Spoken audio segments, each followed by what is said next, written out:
Good morning. This is John Hesse, Cahokia Presbyterian Church. I would like to read a story from Wise Words by Peter Lythart, and the story is The King from the Tower. There was once a king who lived in a tall tower in the midst of a city. The top of the tower poked through the clouds so that from his porch the king could nearly touch the sun, and although he'd never tried it, he was sure that with a little effort he could step onto the moon. He knew he was the highest king in the world. This king spent his days walking around the porch of his tower, watching the sun rise over the clouds and looking at the curious tiny specks that swarmed through the streets of the city below.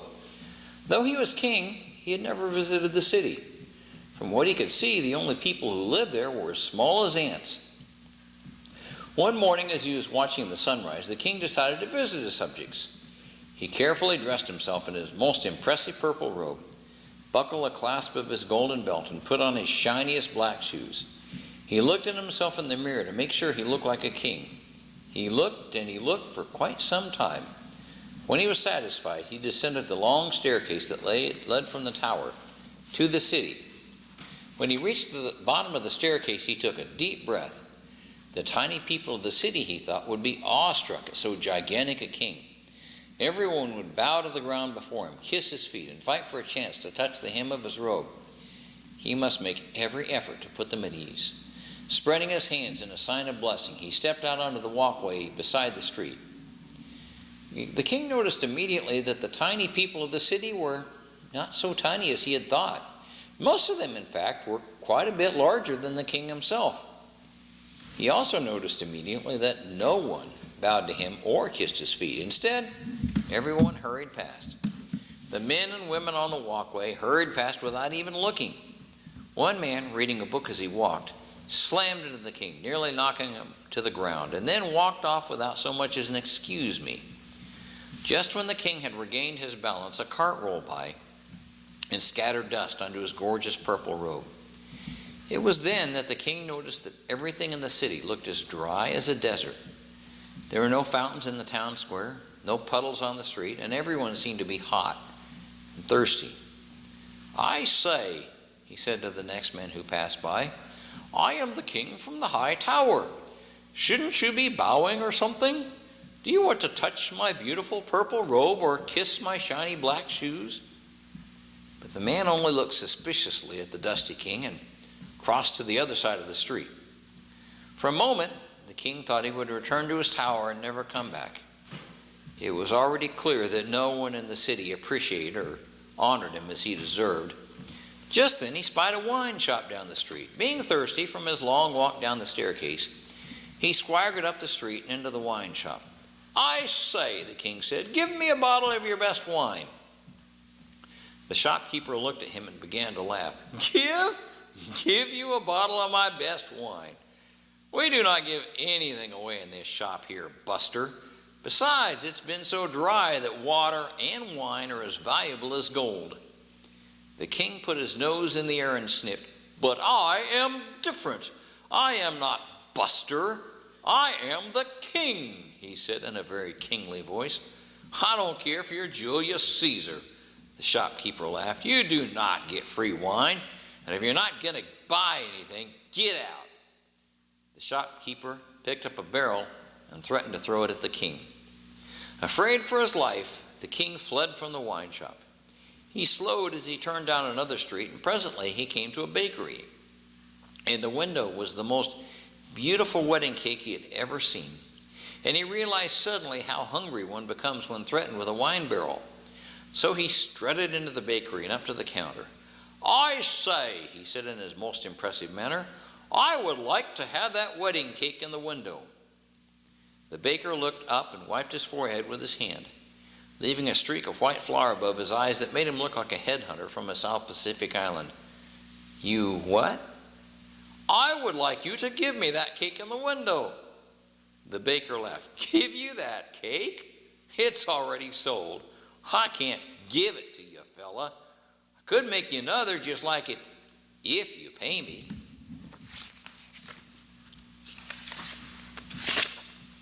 "No," the king answered, "I want that cake and no other. Perhaps you do not know who I am. I am not fella. I am the king from the tower. I demand that you give me that cake in the window. I don't care if you're Charles the Great, the baker replied. I do not give away cakes. If you're not going to buy something, get out. Get out. The baker hurled a huge lump of dough that missed the king's head by a hair's breadth. Fearing another mound of dough might smother him, the king sprinted from the bakery into the street. Around another corner, he came to a jeweler's shop. In the window was a sparkling golden crown covered with diamonds, rubies, emeralds, and sapphires. It was more beautiful by far than the king's own crown. When he saw it, he suddenly remembered he'd left his own crown at home in the tower. Perhaps that is why no one recognizes me, he thought. So he walked into the jeweler's shop and up to the counter. I say, the king began, I would like to have that crown in the window. The jeweler looked up from his work and fixed a sharp eye on the king. Listen, guy, do you know how much that thing costs? He asked. No, the king answered with a nervous smile. He was still shaking a bit after his narrow escape at the bakery, but the cost is not important. You see, I am not Guy. I am the king of the tower. That is the most beautiful crown I have ever seen. I need it so everyone will recognize me. I want you to give it to me. The jeweler looked surprised at first. Then his eyes burned with anger. Give it to you? I don't care if you're Napoleon Bonaparte, I would not give you that crown. It is worth a fortune. And if you're not going to buy something, get out. Get out. The jeweler brandished a pair of scissors. Frightened nearly out of his wits, the king raced out of the door and down the walkway. He was so angry he wanted to destroy the city and everyone in it. But then he remembered he had no army, and he would have a hard time getting soldiers as long as no one knew he was king. This thought filled him with sorrow. Some king I am, he thought. None of my subjects even recognizes me, and none obeys me. The king's thoughts were interrupted by a sound. He stopped in the middle of the walkway and listened. It was very faint at first. As he listened, he realized it was the voice of a child who seemed to be crying for help. The king looked at the people around him. None of the others seemed to hear the voice. None stopped to listen. They just kept walking busily up and down the dry street. Don't you hear anything? The king cried out, but the people walked on. For a moment, the king thought he had imagined the voice. Then it came again. Help! This time he was certain he heard it. The king called again to the hot and thirsty people swirling around him. No one even looked. Why should I do anything? He asked himself. I have more important things to do than help little children. I'm king after all. He started back toward his tower. Up in the clouds, he would be at peace. Up in his tower, he would be far too high to hear those voices crying for help. When he was up in those clouds, those nasty, sweaty people would turn back into the tiny little ants they were supposed to be. He could hardly wait to get back to his tower up in the clouds. But as he walked toward the tower, the voice seemed to get louder and louder every time he turned a corner. The voice seemed to draw closer. Finally, he heard the voice coming directly from behind a high hedge of thorn bushes. There's a child that needs help here, he called out frantically. But none of the thirsty people in the dusty street so much as glanced at him. There was nothing for the king to do but to help the child himself. As he fought through the hedge, a thorn pierced his right ear, and he felt a warm trickle of blood on his face. Finally, he broke through the hedge into a small courtyard. From a well in the center of the courtyard, he heard a child's voice calling, Help! The king hurried to the well and looked down. He could see nothing. Help me! The king looked for a rope to lower into the well, but there was no rope. The only way to rescue the child was to descend into the pit himself. He might fall to his death, but he had no choice. The king called down, Don't worry, I am coming. Climbing over the side of the well and digging his fingers and toes into the cracks in the wall, he groped his way down into the darkness. As he lowered himself into the well, a sharp edge on the wall grazed his hand, cutting his right thumb. But he climbed on. His foot slipped, and his right shoe went plunging to the bottom of the well.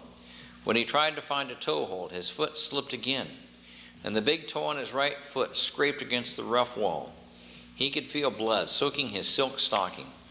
Still, he struggled on, inch by inch, down into the well.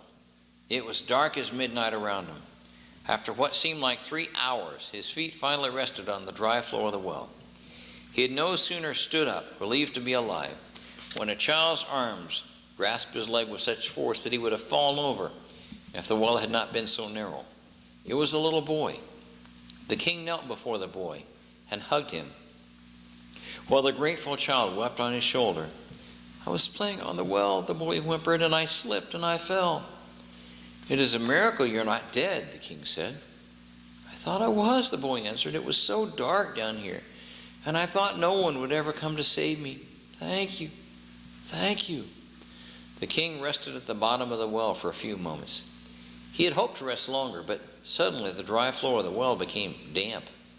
Before long, a small puddle had formed. A minute later, the water was up to his ankles. "The well," the king said in amazement. "The water's flowing again. We have to get out before we drown." The boy climbed onto the king's back, and together they began the long ascent from the pit. As the water churned and gurgled behind him, the king inched his way up the wall of the well. More than once he thought the water was going to overwhelm him, but each time he pulled himself to safety. After what seemed like 3 days, the king pulled up out of the well. He and the boy fell to the ground, exhausted and grateful to be alive. A light, warm rain was falling on the brown grass. They lay on their backs as the rain pricked their faces. The rain became heavier and heavier. The king said, "We must find your home. Let me carry you." Shielding the boy with what was left of his robe, the king pushed his way through the thorns onto the street. He stood for a moment, his wet, tattered robe flapping in the breeze, blood on his ear, thumb, and toe. In the street, people were running this way and that, like ants do when you kick an anthill, which I'm sure you've done at least once. Raindrops had gathered into puddles, and children danced and splashed, shrieking with joy. Across the street, someone saw the king, cried out and pointed, and a great noisy crowd flooded toward him. Someone shouted, "Look, it's the widow's son. He's alive. The king has saved him." A woman pushed her way through the crowd, and the boy in the king's arm reached out to grasp her neck.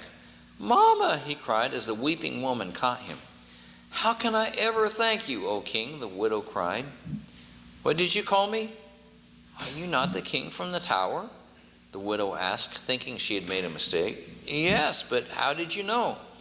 "Because you saved my son," she replied.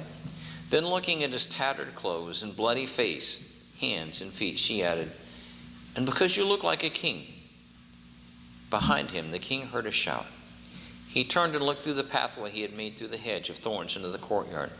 "The well's filled with water," a man was shouting. "The springs are flowing again. We will have all the water we need."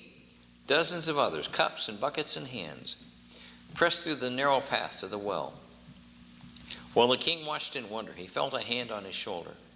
He turned to see the wine seller balancing a barrel on his neck. The king ducked. "Nah, I'm not going to throw it at you. This is yours," he said. "Wine fit for a king greater than Caesar." There, too, was the baker, carrying the wedding cake. "Take it," he said. "I can make another for the wedding. Food fit for a king greater than Charles." Finally came the jeweler, holding out the sparkling crown. "You should wear this crown. It fits you, I think. A crown for an emperor greater than Napoleon Bonaparte." The king accepted the gifts gratefully. And then he called out, "This is a great occasion. The widow's son who was thought dead is alive. The drought is over. Let us celebrate. I will share my food and drink with you." The people at the city crowded into the town hall, where they ate the wedding cake and drank lots and lots of wine. A few drank too much. It was almost morning by the time the last of the banqueters sloshed home through the flooded streets. The next day, the king took his crown and returned to the tower that stretched above the crowds. Before he left, he announced that everyone in the city was welcome to come and go freely in the tower. Anyone who wished an audience with the king needed only to ask. And so the king ascended back into the clouds, content to know that, at least once in his life, he truly had acted like a king. And the moral is from Proverbs 29, verse 23.